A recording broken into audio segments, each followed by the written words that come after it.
In today's video, I'm going to teach you my Ticktick setup.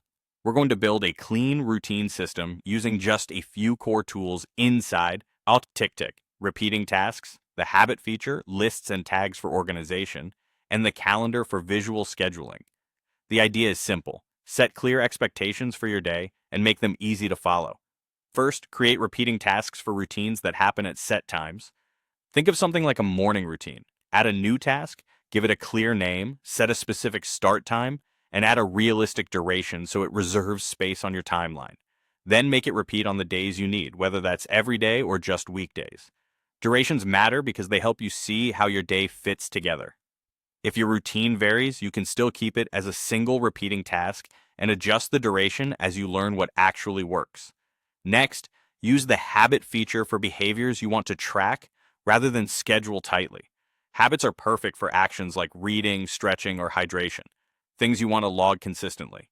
Create a new habit, set how often you'll track it, and optionally choose a time if you like a gentle cue. The goal with habits is steady streaks and quick check-ins, not micromanaging your calendar. Now keep everything organized by linking tasks and habits to lists and tags.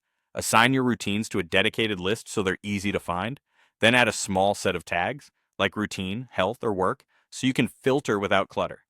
Consistent tagging helps you separate routine maintenance from deep work or personal tasks at a glance.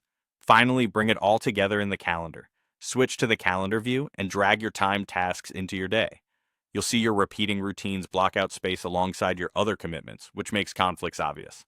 If something shifts, just drag to a new time or tweak the duration so the rest of your day still makes sense. This visual scheduling step turns your plan into a usable timeline, and it keeps you honest about how much you can do in a day. To recap, use repeating tasks with times and durations for structured routines, use the habit feature to track behaviors, keep everything tidy with lists and tags, and schedule it visually on the calendar by dragging tasks into place. With this setup, your routines become clearer, easier to maintain, and far more realistic in practice.